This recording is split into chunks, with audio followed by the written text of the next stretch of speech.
Hi friends, எல்லோரும் எப்படி இருக்கீங்க? நல்லா இருக்கீங்களா? இன்றைக்கி நம்ம ஒரு புதுவிதமான கதை தான் பார்க்க போகிறோம். அதுக்கு முன்னாடி நம்ம சேனலுக்கு நீங்கள் ஃபஸ்ட் டைம் வரவங்களா இருந்தீங்கன்னா சேனலை சப்ஸ்கிரைப் பண்ணிக்கோங்க. கீழே இருக்க பெல் பட்டனையும் கிளிக் பண்ணிக்கோங்க. வாங்க வீடியோக்குள்ளே போகலாம் ஃப்ரெண்ட்ஸ். இன்றைக்கி நான் வந்து சொல்ல போகிறது பார்த்திங்கன்னா, என் நண்பனோட மனைவியோட ஏற்பட்ட உறவை பற்றி தான் நான் உங்ககிட்ட ஷேர் பண்ண போகிறேன். என் பேர் பார்த்திங்கன்னா தினேஷ். நான் வந்து ஒரு கம்பெனியில் வேலை பார்த்துக்கிட்டு இருந்தேன். எனக்கு அம்மா அப்பா வந்து கிடையாது. ஒரே ஒரு அக்கா மட்டும்தான். அம்மா அப்பா வந்து சின்ன வயசுலேயே இறந்து போயிட்டாங்க. அக்கா மட்டும்தான் என்னை வளர்த்தது எல்லாம் பண்ணது. அவங்களும் கல்யாணம் ஆகி வந்து ஒரு ஊரில் வந்து செட்டில் ஆகிட்டாங்க. நான் வந்து ஒரு கம்பெனியில் வேலை பார்த்துக்கிட்டு இருந்தேன். அந்த சமயத்தில் வந்து எனக்கு அந்த கம்பெனியில் வந்து அறிமுகமான ஒரு ஃப்ரெண்டு, அவன் வந்து அந்த கம்பெனியில் நான் போனதுலேருந்து என்னோட ரொம்பவே நல்லா ஒரு பழகக்கூடிய ஒரு பையன்.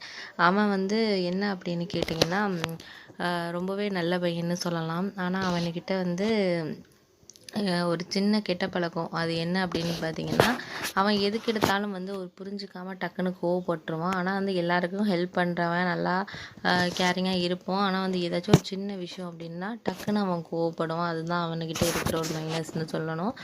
என்னக்கிட்டேயே நிறைய டைம் அந்த மாதிரி தான் நடந்துக்குவான். அப்படி இருக்கிறப்போ வந்து அவனுக்கு வந்து வீட்டில் வந்து திருமண ஏற்பாடுகள் பண்ணாங்க.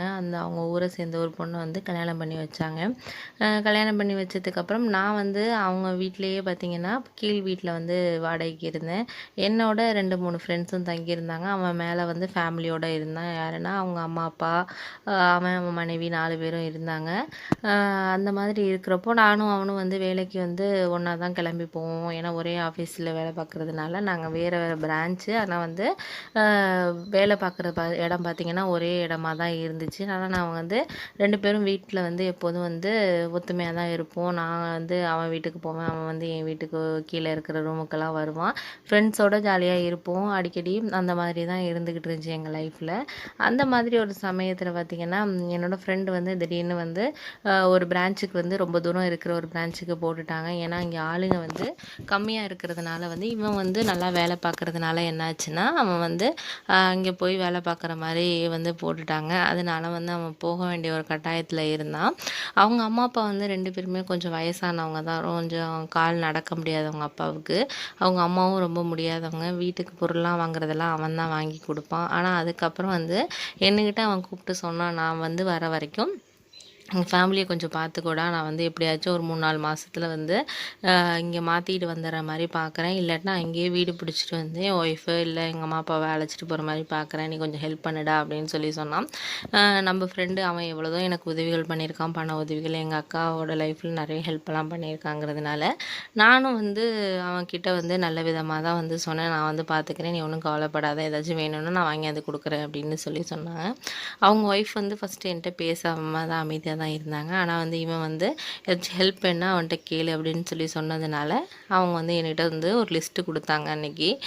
இது மாதிரி இந்த மாதம் வந்து மளிகை ஜாமான்லாம் இதில் இருக்குது, நீங்கள் வாங்கிட்டு வந்து கொடுங்க அப்படின்னு சொல்லி சொன்னாங்க. சரிம்மா நானும் வாங்கிட்டு வரேன் அப்படின்னு சொல்லி சொன்னேன். வாங்கிட்டு வந்து கொடுத்தேன். அதுக்கப்புறம் வந்து அவங்களும் வந்து எப்போயாச்சும் ஏதாச்சும் சமைச்சாங்கன்னா எனக்கு கொண்டாந்து கொடுப்பாங்க. நானும் வந்து ஏதாச்சும் திங்ஸ் வாங்கிட்டு வந்தேன்னா அவங்க அம்மா அப்பா கொண்டு கொடுப்பேன். அப்படி நல்லா தான் போயிட்டு இருந்துச்சு.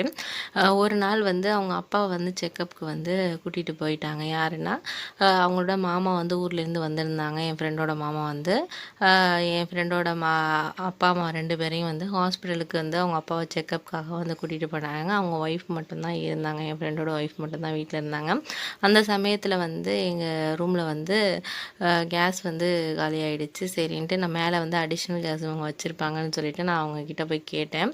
அப்போ வந்து என் ஃப்ரெண்டோட ஒய்ஃப் வந்து அப்போ தான் வந்து சமைச்சிட்டு இருந்தோன்னே நான் கேட்டதுக்கப்புறம் சரி நீங்கள் எடுத்துக்கோங்க அப்படின்னு சொல்லி சொன்னாங்க. நான் கொடுத்துட்றேன், 2-3 நாளில் வந்துடும், நான் உங்களுக்கு கொடுத்துட்றேன் அப்படின்னு சொல்லி சொன்னேன். சரி நீங்கள் எடுத்துக்கோங்க, ஒன்றும் பிரச்சனை இல்லை அப்படின்னு சொல்லி அவங்க சொன்னாங்க. அடுத்து என்ன நடந்ததுங்கிறத நான் அடுத்த பார்ட்டில் சொல்கிறேன் ஃப்ரெண்ட்ஸ்.